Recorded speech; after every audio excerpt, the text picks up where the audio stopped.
नमस्कार, माझं नाव दादासाहेब संभाजी खारतोडे।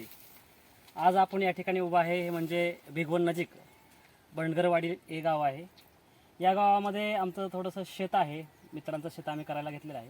या शेतामध्ये आम्ही ॲडव्हांटा जे चारा पिकाचं नियोजन करतं, जे चारा बीज निर्माण करतं, ॲडव्हांटा कंपनीचं हे 756 नावाचं मक्याचं हे बीज आहे।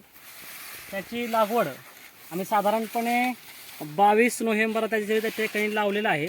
त्यानंतर 24 नोव्हेंबर पान दिलं आहे, म्हणजे अजून 3 महिने 90 दिवस कंप्लीट झालेले नाहीत, तरी देखील याची हाईट पाहू शकता। आता माझी हाईट 6 फूट आहे, 6 फूट आणि 8 इंच। तर इथून पुढं साधारणपणे 3.5 ते 4 फूट म्हणजे 10.5 फुटापर्यंत याची उंची या मक्याची वाढलेली आहे।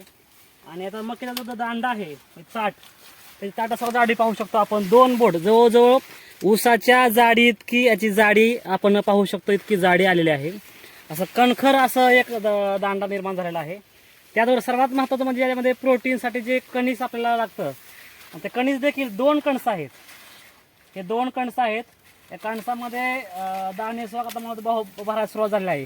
याचा कालावधी साधारणपणे 3.5 महिने म्हणजे 105 दिवसापर्यंत परिपक्व होतं। त्याच्यामुळे अजून भरपूर लेअर आहे त्याला, बघा अजून फार कवळ आहे, म्हणजे अजून साधारणपणे याची उंचीसुद्धा वाढू शकते आणि दाणे भरू शकतात। कणीस हे जे कणीस आहे, कणीस मोठं होणार आहे। त्यामुळे एकरी जे आपल्याला टनामध्ये आता सध्या या आधुनिक काळामध्ये थोड्या जमिनीमध्ये जास्त उत्पादन निघालं पाहिजेत, जास्त उत्पादन निघालं तर आपल्याला परवडू शकते।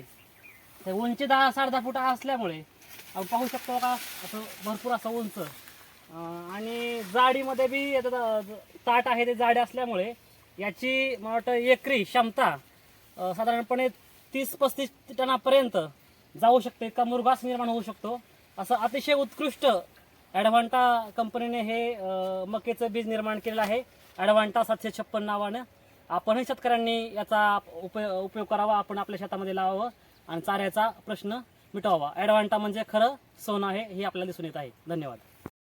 तर ही जी ॲडव्हांटा 756 हे चारा पीक आहे मक्याचं, त्याची जी लागवड करते वेळी याच्यामध्ये 10-26 50 किलो 10-26 ढाबे पद्धतीने टाकून त्याच्यामध्ये बी टाकलं। साधारणपणे 2 बियामधलं अंतर हे 6 इंच आणि 2 वळीमधलं अंतर हे 9 इंच साधारणपणे असं आपण जर टाकलं ढाब्यावरती मका, तर साधारणपणे ह्या मक्यासाठी आपल्याला एकरामध्ये 8 किलोच्या दरम्यान बी लागतं, कारण थोडं बियाची साईज जी आहे थोडीशी मोठी आहे।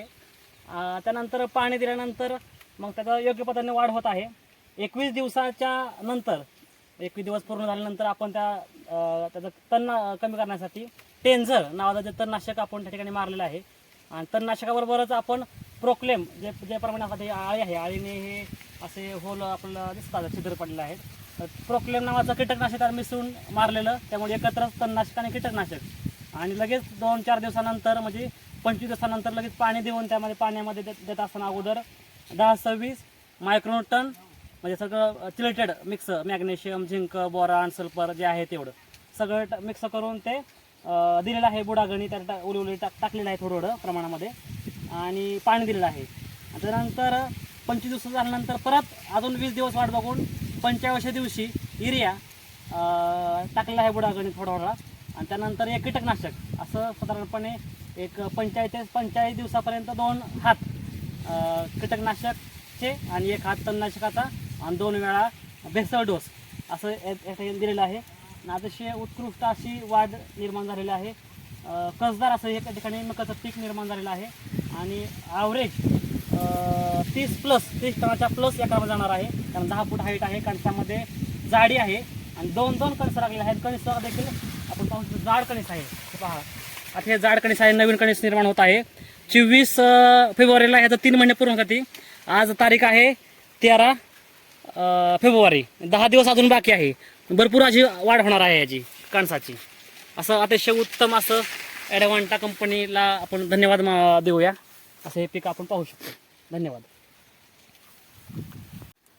तर ही ॲडव्हांटा 756 मका आहे। तर या मकेला आपण पाहू शकतो 3 कणस आलेले आहेत, बघा आश्चर्य म्हणजे 3 कणस अतिशय भरदार असा आहे। 90 दिवस सुद्धा याचे पूर्ण झालेले नाही, तरी 3 कणस अतिशय जाड स्वरूपात निर्माण झालेले आहेत.